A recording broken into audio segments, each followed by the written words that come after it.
Fuel consumption test tayo ng Montero 2014 na GLX. 00 na ang odometer natin at automatic stop ang full tank. Babiyahe tayo malilipot, Albay Tayabas, Quezon.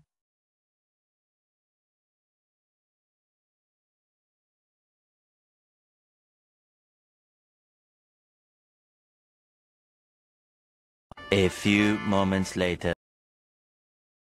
O eto na nga, city driving, palaging naka-on ang aircon, highway at may traffic pa. 542 kilometers ang total na tinakbo natin at 47.41 liters naman ang nabawas na litro ng crudo. 542 divided by 47.41 ay 11.43 kilometers per liter ang konsumo ng Montero GLX 2014. Para sa marami pang tips at tricks, DIY customization at repair, click mo na ang subscribe at follow button. Salamat!